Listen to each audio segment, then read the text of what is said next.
guys, and welcome to what is the first episode of the newest Too Heavy podcast. Let's go! Let's go! It looks a little different. I don't know if anyone has ever seen the stuff that we had done before, but this is a hard reset. We have myself, Randy. We have Eddie here. We have Zach here. We're here to talk about wrestling with you guys. So what are we going to be talking about today? We're going to be talking about the Royal Rumble. Yeah. And I think we got some big news in Vince McMahon. Yeah, so there's a lot of stuff going on with Vince McMahon right now, so we wanted to touch on the two biggest things happening right now. So, Eddie, do you have a ton going on with the Vince McMahon stuff? Let me just give you the short version. Sure. I love what Triple H has done with the product since taking over, and I love what they've done. They've made wrestling fun again, as I assume you two could agree with me. Right. And I feel like right now is that he wants to step back into the picture and do something about it. I hope we don't go away from what we're receiving now, because the content we're receiving is awesome. It makes me excited for wrestling again. I can't wait to see like what we see in the future going on.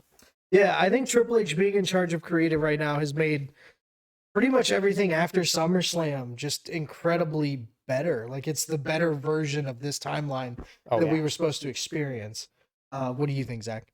Well, everything's kind of happening really quickly. So we heard about a rumor because the Wall Street Journal came out and was like, yeah, Vince is coming back.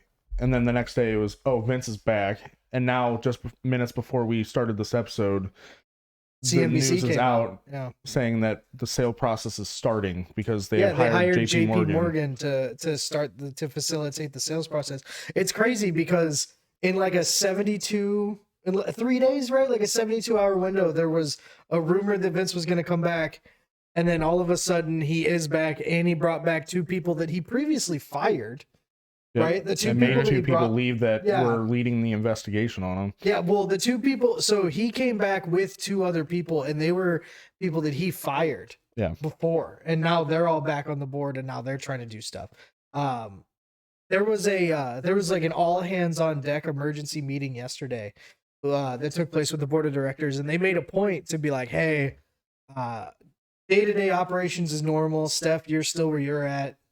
Trips, you're still in charge of creative. But we'll see how long it takes for that to either continue or like stop. Well, and that's where my hope is, because Vince can say one thing, but the whole point of him being back as chairman of the board is the fact that he's not in creative, but he can stop anybody doing what they want to do.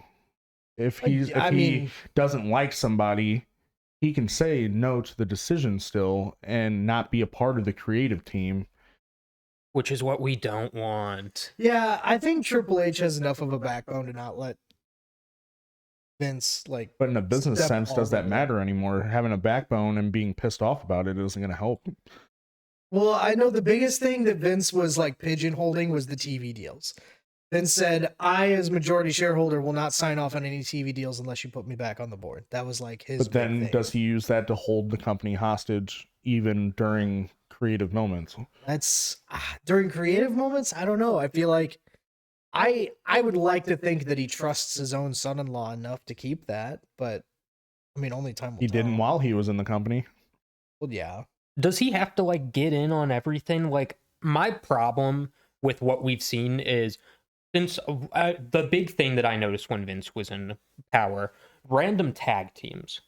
Did you notice that? Yeah. Just really random tag teams. Yeah, if he had two mid-carders or even sometimes two main eventers and he didn't have anything going on with them, they were just a tag team. We don't have random tag teams anymore. We actually have like normal tag teams. We have Hit Row. We have Legado del Fantasma. We have the Viking Raiders. Yes, are they like not really getting pushed to the moon? No, but we're seeing authentic tag teams that came up with each other and are doing stuff. And we're not just seeing like Liv Morgan, Rhea Ripley, which was good. And I'm not saying that was a bad decision because it turned Rhea Ripley into a heel, but like, we're not getting those random tag teams, which is making me really happy. Yeah, we're not getting Randy Orton and Matt Riddle. Oh my gosh. Which ended really well. Like, that did turn out to be a good idea, but I just remember at first being like, wow, you really have nothing for either of these guys, so they're getting a random tag team push. Matt Riddle and Elias is the most weird thing to me, and I know like neither of them are doing anything crazy, and I think that's only because of injuries. Oh yeah, Matt Riddle gets views, totally understand why they're doing that. Putting him against the Usos and Solo, like, do your thing with that, but like, give me more with Matt Riddle, because obviously people want to see a singles push out of Matt Riddle. We just need to figure out where to put him. Yeah, do you want to see Matt Riddle in a mid-card singles push or in a main event singles push? I can't see him beating... Well, obviously we can't see him beating Roman Reigns because he got beat so many times by Roman Reigns. I feel like the best place for him to be is in the U.S. title picture, because I feel like Walter, he's got it locked down. They don't want him to lose probably till Mania. So I feel like the U.S. title picture is probably the best thing for him. I would say so. I think Theory and Riddle would put on like a good little program depending on who came out as actual champion. Definitely. And like, just all of that came out of Triple H's ideas, and like just being able to give us something new is just awesome for business. It's making us wrestling fans. They're winning against AEW in every sense of the way, and it's creating more competition for AEW to want to start pushing back more. And I feel like Triple H being in that creative control just makes things so much better. I think so too. I think Triple H right now has one of the better creative minds that we've seen in a long time, and I think it's really starting to show in his product. Definitely. So I'm more excited to see the after WrestleMania product than now, only because he came in during the middle of the year. Yeah, because once we hit SummerSlam, and I mean, a lot of people don't really count SummerSlam because it was basically already booked by the time he took over, but by the time we hit SummerSlam this year, it will be like a full year of booking. So we'll see how he does year over year. Right. That's very important to see how you do that, because he'll have 12 calendar months to see like how he built a storyline. And even now, like some of the storylines that he's working with are still from Vince. Like Walter was already champion, Roman was already champion. Like Walter might not be champion still if Vince was still around though. That's true, but I'm just saying that a lot of the stuff that Triple H has been working with has been piggybacked off of Vince. How many storylines that are happening right now are like original Triple H idea? Not many of them. Yeah, like right now the biggest one is probably Bray Wyatt LA Knight. Right. Everything going on there is clearly started with Triple H and moved forward. Yeah. So I mean, he's had bad ideas. Like everyone's gonna have Tommaso and Miz was like, okay, why are you doing this? Well, I just thought it was weird timing to have Tommaso Ciampa do that, and then right as soon as he goes out on injury, we get Johnny Gargano. Because I would love to see DIY come together and do some stuff. Yes. Well, like Miz has become the lackey of like new people anyway, because like Jonah just debuted, and that's where's he gonna go after this? Because it didn't look like Ciampa was gonna go anywhere unless it was just gonna lead to a match with the Miz. Maybe, and it still could. Like if they decide to do the whole Ciampa comes back and expects to be right back with the Miz, but then Jonah's there. I guess Bronson Reed. Yeah, Bronson Reed is there. So they could do like that little feud, or they just have him come back and go wherever he wants to go and not even be involved with it. But I'd say to like wrap up the Vince talk, you asked us what our thoughts were, but what were your thoughts about the whole thing when you heard it to what you're hearing now, and what progress might seem to be moving forward? I'm too much of an optimistic. When I first heard about it, I didn't even really believe it. I was like, Vince won't come back. This is just someone's fears like showing light. And then it started happening, and I was like, wow, this is real. Well, it was reported like a month ago that he had said to the Wall Street Journal that he plans to come back because he got bad advice. Yeah. Whenever he decided to step down. So like there might be a world where he never actually stepped down. He should have. I mean, with everything that was allegedly going on, he definitely should have. That was the right decision for sure. I think right now, as long as he doesn't touch and we were talking about this the other day, as long as he doesn't touch creative, I just don't care. Like I don't care about the board of directors. I don't care about who sits in what chair. As long as the creative is good. Like I don't look at other TV shows. I don't look at like The Walking Dead and I'm like, oh, The Walking Dead was like kind of crazy, but what was the CEO of AMC doing? Like, you know what I mean? Like it doesn't bother me. I don't really care what's going on in the board of directors as long as Triple H leaves creative alone. Do you care about, and nothing to do with creative, but do you care if so many superstars get released that we're looking forward to seeing? I mean, yeah, that's twofold because yes, I want to see those people to see what they would have done creatively because I enjoy wrestling, but also those are just people with jobs. I don't want to see people lose their job ultimately. You know what I mean? That becomes its own separate thing altogether. Right. And that's great. But yeah, that's it really boils down to that. I just don't want to see people lose their jobs. And so I think that as long as we can keep a lot of these wrestlers, because with that sale, right, it's not like they're going to not be able to afford to keep these wrestlers. Right. If they do sell, I think right now the biggest rumor is Disney still. Disney or NBC. Disney or NBC, they're going to make a ton of money selling those rights to one of those things. So it's not like they can't afford to pay these wrestlers. Right. But when you're looking at it, like when Stephanie took control compared to Vince, Vince had quarterly releases with people who were kind of getting pushed like heavily. Like you wanted to see Karrion Kross do something. Luckily he's back in because of Triple H. You wanted to see Keith Lee do something. Yeah. Good for him for being AEW and getting pushed. But like since Triple H has been in power, we've only seen a few like real releases happen. Right. And everything else, and I know you guys don't keep up with this necessarily, but you see a lot of stuff in NXT happening more where it's like, 5 people get pushed off so we can add 5 new people. So they're replacing those people immediately. Yeah. So he wants a fully packed roster to see like how much talent he can bring up. Well, in NXT, it's probably a lot easier to do that with because when you bring those guys in, it's quite literally on like a pseudo tryout basis. So like it's very easy to just be like, hey, sorry, this didn't work. And then you just kind of kick them out. Mm-hmm. You can bring up someone new. That's NXT is a little bit more where that should be happening. We should not be seeing stuff happen like that on the main roster. Yes. Right. So, I don't know. I think for me, at least my opinion on it, it ultimately boils down to as long as Vince stays out of creative, I just don't care. I mean, it does suck that those board members lost their jobs, so that Vince and 2 other lackeys could join the board. Like that isolated incident does suck, but as a wrestling fan who just wants to watch wrestling, don't care.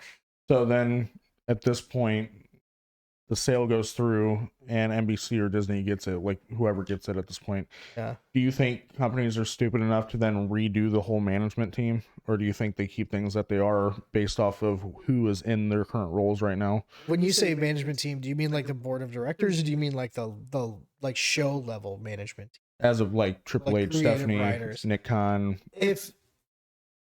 I would imagine that if you're smart enough to be a board member of a multi-billion-dollar company, you're also smart enough to realize that you should just let the experts do their job and continue to make money. Like it would be really dumb and weird for these people to see that this is an equitous entity and that it is worth so much, and then look at the people that made it that way and get rid of them. Like that just doesn't make sense from a business standpoint. I don't that does happen when you think you have someone that could do it even better, but pro wrestling in general is such a particular niche there's no one on the NBC or Disney board of directors that's going to be able to book or run a wrestling company better than who's already there. And where I see it too is that, and I want to hear your guys' opinion too, is like it really will depend on who actually obtains the company, because who wants to hear Disney in front of WWE when everyone's hated the PG era so much and wanted to get back to a TV-14 era? Do you think, let me ask you this, do you think Disney would allow a TV-14 era for WWE? No, I don't think so. That's where like I think Disney as a company is big enough because they have so many other franchises and it could lead to cool things, but I think it would lead to it being more of a kid product again. Back like even further than even when they just transitioned to the PG era. And then if NBC took it when they're more of a sports related entity, when it comes to it, I could see it being more free because one, they have Peacock, which they already have the WWE collection on there, right? And then 2, they can run a TV-14 product and not get bashed for it. Well, not only that, but they could give it more of a sports feel. Kind of like what Fox and FS1 does for SmackDown. Like, they could do that for Raw as well now. Yeah. Because you don't ever really hear them talk about Raw on Fox because it's on a different network. And I think that's going to be where the TV network thing leads. We probably won't see Raw on USA anymore.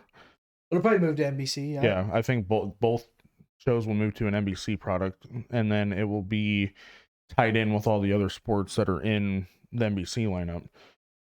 I just think having something like Disney controlling something that we've seen be successful, as you guys stated already, just seeing them take over and having something like what we're getting now, and having something like, look, talking about the Mrs. Balls isn't the best thing in the world, and Right. I don't know if that's something I want to be listening to every week, but it gives something where you're like, haven't seen that before. Right. I don't think we'll get that if Disney controls that. I agree in the sense that NBC knows how sports work. They know what gets views, and they know how to keep views. And if you have someone like NBC taking over, I feel like they'll be able to elevate the product more than we may have already seen before. Well, especially when you look at least at Disney's track record of taking over like known entities and then like putting their own Disney spin on it. Yeah. Their record is hit or miss, because I myself personally was not like the biggest fan of the Disney era Star Wars movies. Yes. But their Marvel movies have been really good, and so Definitely. have their shows. So it's 50-50 right now for me on whether or not I think Disney will produce a good wrestling show. Because for me in particular, I don't necessarily want it to be full blown PG, but like I don't need blood in my wrestling anymore. You know what I mean? Like I've been so accustomed to not having it that by the time AEW came around and like forced me to see it, I kind of was just, I was a little squeamish, if I'm being honest. Like I kind of was like, I just don't need that anymore. You've had plenty of it too, so like, oh my god, when you look at the Crimson time, Mask was a term. Yeah, when you look at the time and the era of wrestling that I grew up on, like I've seen more blood than I care to admit as a child, and it didn't faze me at all. And now as an adult, I saw like one bad vein get cut, and I was like, someone help this kid. You know what I mean? Yeah, like yeah. it's just, I was a little too adult with too much empathy about it. So like for me, I think that I'll appreciate a Disney type wrestling show a little bit more than other people in my demographic will, only because that's where my mindset is at. I don't hate blood, and I think that there are specific storylines where like it'll really help elevate it, but I just don't want it gratuitously, like Ric Flair punching himself in the Right. forehead. Like I don't need that. But if you want to get someone who like busts open and it kind of gets a little bit like, that's I totally get that. Well, my part about it is that WWE over the years, and you can see it in like the titles, have really simplified things for the kid. Yeah. And the kid watching the show. Yeah. How do you know he's the WWE champion? Oh, because he has this He's big got the logo. blue He's got WWE symbol. Yeah, exactly. It's just, we talk about it all the time, how much we miss those belts from the Ruthless Aggression era and the Attitude era. Yeah. Because they had actual like emotion and meaning to them, but now they just look like toys. Yeah. Well, that's what you do, right? That's, if you want to sell merchandise, you make merchandise. So that's really what it comes down to. But my hope in that, and we've seen like mock-ups of what belts could be, in the near future, because I think even right now they're talking about revamps of belts, with the Undisputed belt being a thing, unless if they keep it separate like they're talking about. But that's just the thing with, like, if Disney takes it over, I feel like they keep the simplicity, and I just want that dynamic part of it again. I want it to feel like each thing is different and not conjoined. The WWE belt and the Universal belt should be completely separate looking. Yeah, kind of like when we had the WWE title and the World Heavyweight title, right. Like it was two when those two were together, and like Randy Orton was holding both of those, I was like, yeah, he looks like you're like a champion. He's on top of Raw and SmackDown. Like you could. I don't need it to be a colored belt of the same belt, and one's just black. Yeah, like just to be like, oh, that's the WWE belt, and this is the Universal because it's colored. Yeah, like that's the belt strap should not be the reason why what the belt difference is. I have 2 points that I want to touch on, like kind of regarding that. One, just more nostalgia. What's the big difference like with when I started watching wrestling in 2005, 2006? I did get some of the blood and gore. It was nothing. I didn't get Stone Cold Steve Austin. I didn't get brutal Undertaker chair shots. No, but you got like Evolution. I got Evolution, and I remember Triple H's face being busted to hell all the time. But like nowadays, like I don't hear like anyone that I know who's like wanting to watch wrestling, they don't talk about that type of stuff. And like there's stuff like one of the first matches I ever saw was Edge against Mick Foley, and Oh my God, that was the craziest thing I've ever seen. 22. But that made me like it. I'm like, oh my, it seems so real, and it seems but like because that match had each meaning. other. Yeah. Yeah. But when that's why I was like Randy said, if there's a hardcore match, there's TLC. If it's a match with weapons in the name, yeah, there should be gore. And for me, you're getting hit with something. So that's the thing. Bleeding. For me, it's not even about that. I just want it to make sense in the story. Like the only time I want like blood or someone busted open is when the storyline has driven it so deep and the hatred is there so deep that it makes sense. Like right now, they just set up the Kevin Owens and Roman Reigns match at the Royal Rumble. If that match has any type of stipulation to it and Kevin Owens gets busted open, I'm going to be like, yeah, that makes sense. Where Sammy might be looking at him getting brutalized. Yeah, and then that's how he decides that he wants, like you could use that to further a story versus just, hey, look how gory we are. You know what I mean? Or even like the LA Knight and Bray situation. That could totally, if that goes on for a couple more months, that could totally blow off into like a bloody Extreme Rules match or something. That's the second point I wanted to touch on. Have you noticed over the past like 5 years of getting this product, you realize like the only person who gets blood and gore in their matches is Brock Lesnar? Yeah, well, that's because a lot of times he'll hardway it anyway when he's not supposed to. Remember when he elbowed Randy Orton open? Right on the top of the head. A lot of those are receipts, though. yeah, I mean, true. Technically, but like, it's approved receipts. There's no way they just we've are gotten accidental receipts over the last few months, like the clothesline from Roman on the last episode of SmackDown. The John Cena match. That was because of the eardrum thing at Survivor Series. Yeah. And like he had to get stitches near his eye. Like that's just one of those crazy things that happen. If we see Kevin Owens was busted open during the match too. I saw that. And so like that was, I could tell the clothesline was hard, but I didn't think it was hard enough that like it was gonna bust his eye open. Yeah, well, it depends on where you catch the forehead on like the wrist area, especially with all that stuff he has going on his like wrist gauntlet or whatever he calls it. But now we're just gonna be sitting and wondering, Royal Rumble is now around the corner. Yeah. It's literally at the end of this month. And we've already had a picture in our head of what's going on. I don't think we have to think about the corporate side of WWE to really think that anything's changing. No, I think right now everything, even if something happens to who's in charge of creative, the lines and the storylines, I mean, are so like deeply ingrained at this point that they will at least go through Rumble. There could be changes after Rumble, but I think all the roads that lead to Rumble are gonna take place. So as we start to talk about the Royal Rumble, though, what matches do we see so far? Like, what matches do we think we're going to see at the Rumble? They just established on SmackDown that we're going to get KO and Roman Reigns for the belt, so that's going to be the title match. I would say Charlotte and Ronda. I would think Charlotte and Ronda. Yeah. I mean, I'm to the point where Charlotte taking the belt off Ronda, I'm not mad about. It definitely should have been something a little bit quick. Like, you're pushing Ronda to the moon from what it seems like. Charlotte comes back. Hey, let's beat her in less than 30 seconds. Like, right on. Go for it, I guess. Well, that's like Charlotte's MO at this point. Every time she returns, she has to take the belt off of someone. Well, I thought it discredited Liv. For sure. Oh, yeah. Yeah. Because Liv had a actual Money in the Bank contract and then won, and then Charlotte comes back with an imaginary one and wins. Yeah, pretty much, yeah. Like, that's just how it works. Because I think, honestly, the marquee match that I want, because Ronda doesn't need the title, I think Shayna needs to be involved in some way or another. I was going to touch on. Yeah. I need Shayna to cost Ronda the title at the Rumble if that's the match. So instead of having Shayna be involved with the belt, you're going to have her feud with Ronda?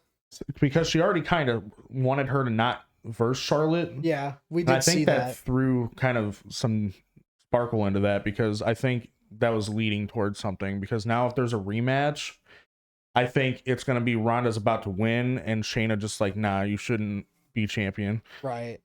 The big thing that I had the biggest issue with is Triple H knew how to develop stars in NXT. That's why everyone loved Triple H's NXT more than anything. Yeah. You push someone like Shayna Baszler to the moon, have her literally dominate every single person in NXT besides Rhea Ripley, who did end up winning a title, and I'm like, good. I'm glad she got something. Yeah. But like, Shayna was the most dominant NXT Women's Champion of all time.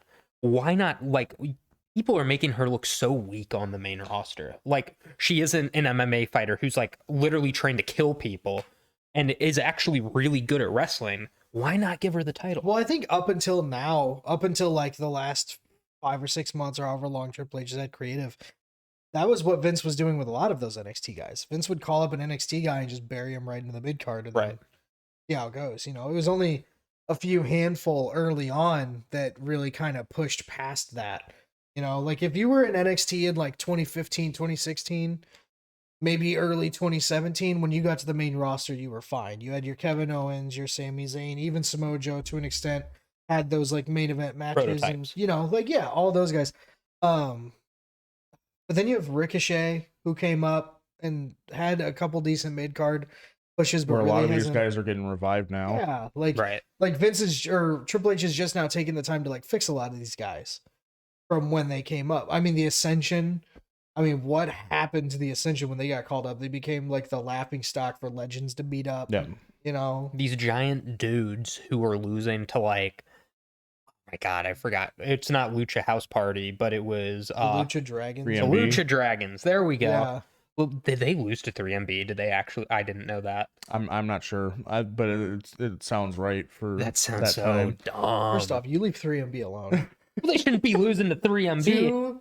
2/3 of that faction, former WWE champions. Only 1/3 of that faction should be a world champion. Don't at me. That is, we're not talking about should. We're talking about is. Jinder Mahal was a great WWE champion. He was a great heel. He was a great WWE champion. He did well for his time. Yeah, well, not much was going on during his time. No, Not, but I don't he think hardly anyone the remembers most devastating 2017. finish. if anyone move took I've ever advantage seen of the in my time they life. got, Yeah. if anyone took advantage of the time they got, it was him. Oh, for sure. Yeah. Absolutely. No, well, and I think very few people would have appreciated the fact that that actually happened. But we're not talking about Jinder Mahal right now. I could have a whole other episode on Jinder Mahal. Can I say one last thing? Yes, go ahead. One Yeah, last sure. thing. When I see Shinsuke Nakamura kicking out of a haluva kick, but not a kalash, then I'm going to question my life in wrestling. You're right. Well, you know, if you gotta push people, you gotta push people. Make their finisher mean something. Not Jinder's everyone so gets tall though. Not everyone gets as protected as the one-winged angel. He's so tall, but he only got like 3 inches off the Yeah, I know. ground. That's the joke. Whatever. But to swing back in, I think if they do this right, because there is a pay-per-view between Rumble and Mania, they could easily do it where Ronda's rematches at Rumble, which then sparks the feud between Ronda and Shayna. Yeah. Shayna and Ronda don't happen at Mania, but it happens at the next pay-per-view. What pay-per-view is that? I don't even remember. Elimination Chamber. Oh, okay. Shayna goes over, beats Ronda because Ronda doesn't need to be here right now. Well, there were some rumors that Ronda was gonna leave like now. Like we might not even see her have a fallout to this. Well, and that's what I'm saying. So if they let Shayna get her off TV, whatever, then you can have a Charlotte versus Shayna match. Right. Because I think, you know, as we're talking about the Rumble and we're talking about the women now, because I think the big favorite is Rhea Ripley winning the Rumble. I don't know if you guys heard that I'm yet. Oh, the so women's Rumble? glad. Yeah. I want that to happen. Yeah, that's a big thing that I've heard right now is that Rhea might win the women's Rumble. Which at that point, I don't see her going for Charlotte. I think it would be a Bianca thing. Yeah.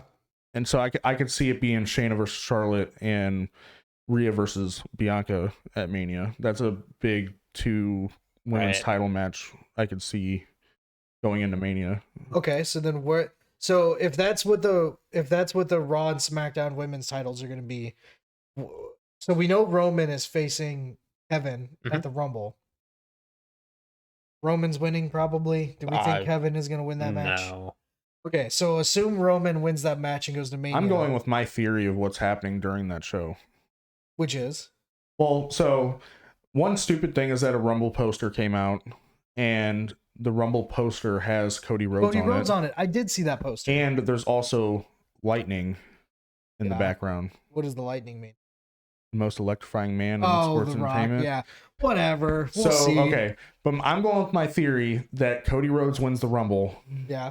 But during the match of Roman versus Kevin, The Rock comes out in some form of way.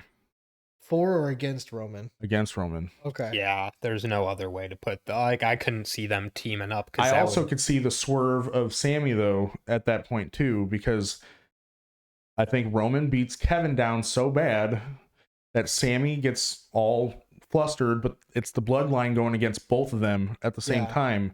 Who saves them? The Rock. The Rock. Oh, so you think there's going to be like a Kevin and Sammy, the bloodlines they beating finally them up, are like, okay, we're good. and then the Rock comes out and then the them? Rock comes out, yeah. So does that lead to like a 3 or a 6-man tag at Elimination Chamber? No. I think this just sets up the tag team title match for Kevin and Sammy versus the Usos, and then the Rock versus Roman at Mania. Where does that leave Cody Rhodes? 1 belt. Do you think they're going to have Roman defend on night 1 and night 2? Yes. Are they going to give The Rock the other belt? No. So I think Cody wins night 1 or night 2, and The Rock loses night 1, night 2. But I think The Rock would have night 2. So instead of WWE making another main event belt, they're only going to have Roman put 1 on the line? I think Roman keeps the one he's had the longest, which is the Universal. Yeah. Yeah. I think Roman keeps. Well, especially because I think Cody specifically only cares about the WWE Championship. Well, that and The Rock didn't win the Universal. He only won the WWE. Yeah. So I think that would be the one he would go for. Yeah.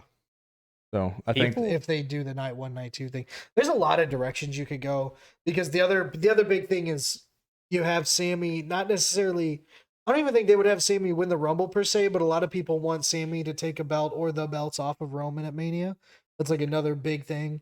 And Cody's injured still and may not even be able to be. Yeah, because Cody. I mean, I think Cody will be good by then, especially because they had him come back and do that vignette on like the Christmas episode of Raw or whatever. But it's weird because you have one man with 2 belts and 3 potential opponents. So like, what amalgamation or version of this timeline do we live in, where Roman defends both belts or 1 belt at a time on each night? You have a combination of Sami Zayn for the comeuppance, for like the ultimate, like, I gave you everything, you turned your back on me, this is what I deserve. And then you have the Rock with the family bloodline, like, head of the table. He could stake that claim at any time he wants. And then you have the Cody Rhodes just feel good return story. Right. So like, it's very unique this time right now, where we have all of that going on. Kinda what I was thinking, and it's been a while since this has come out, but I think this is the most realistic. I like your idea. Sammy like wants to help Kevin after getting the piss kicked out of him. Bloodline turns on him, set up for Elimination Chamber, Roman versus Sammy.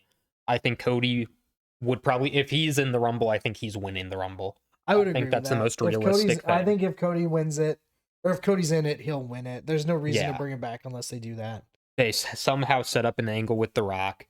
I think Rock against Roman night 2, and then Cody versus Roman night 1. I don't know where The Rock would come into play in this, because I don't know. Unless I can look at the electricity thing, because I haven't seen that poster. Yeah. But if it is looking kind of like that, then I may say, okay, he may debut at the Rumble. Or I was thinking like maybe at night 1 of Mania, that's where he comes out.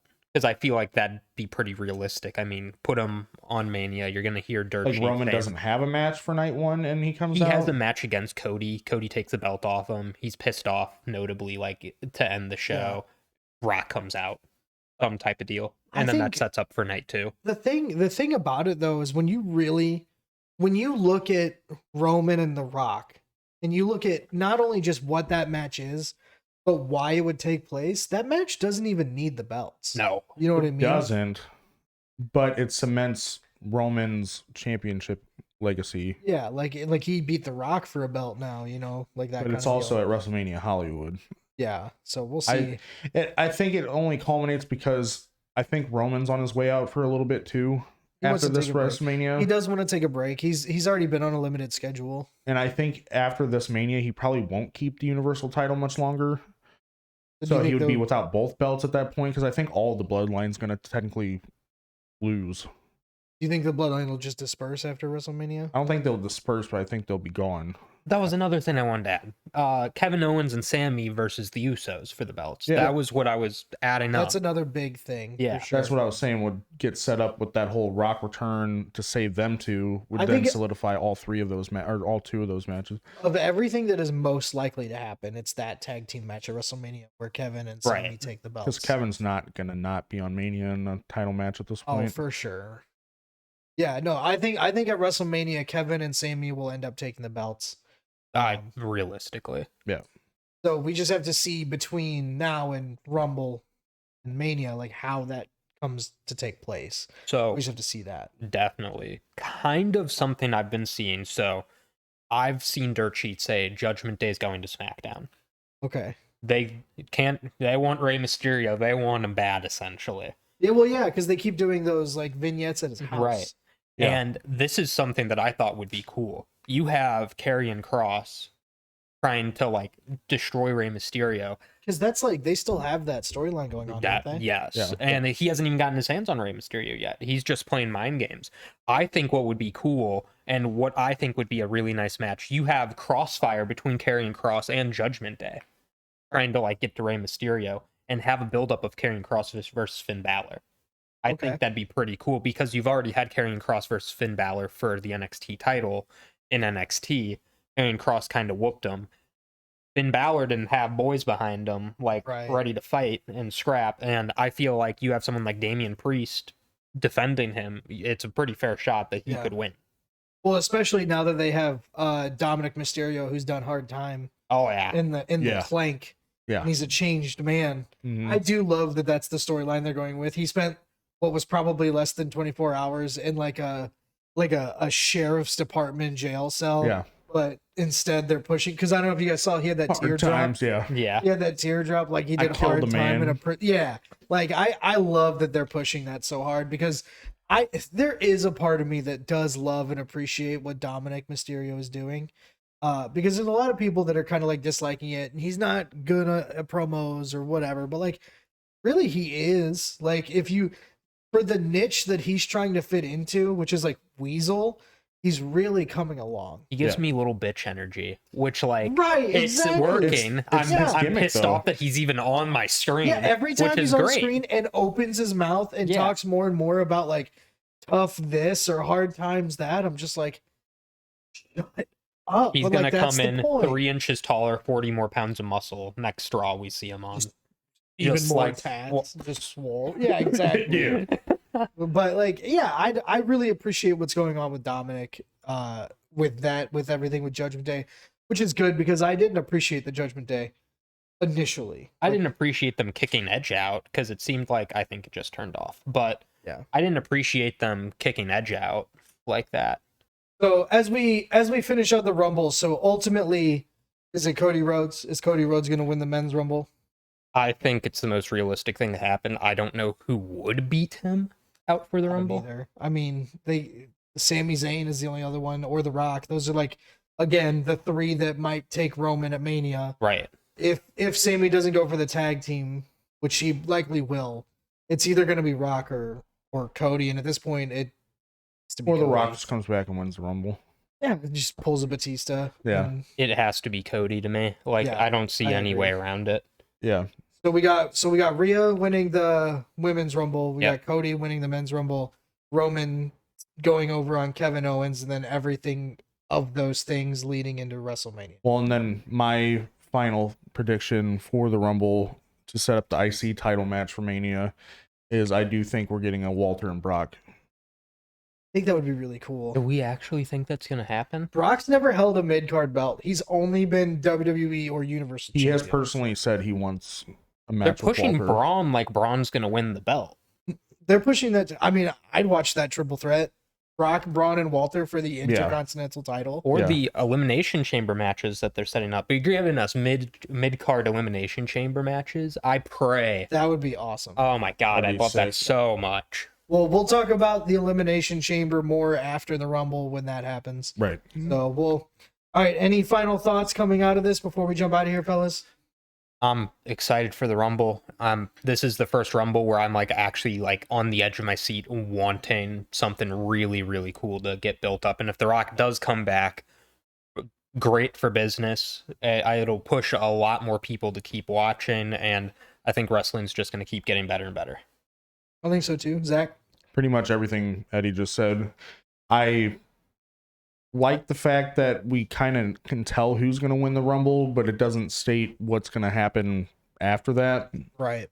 There's a lot that can happen between the Rumble and Mania, so it's just a matter of having to watch at this point. And there's so many different storylines going on right now that honestly, one thing changing doesn't, take me off the path of wanting to see everything else. So like, I'm excited either way.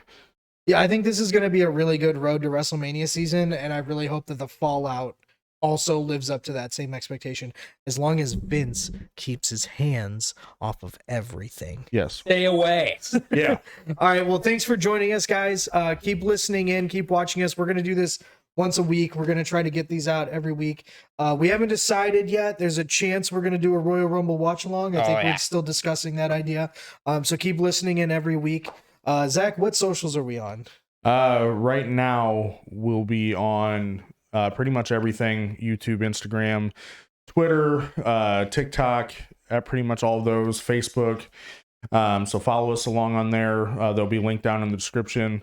We'll have some short form content on the smaller stuff like TikTok. So if you don't get the chance to listen to everything here, you'll be able to get some smaller form videos to keep up with us as well.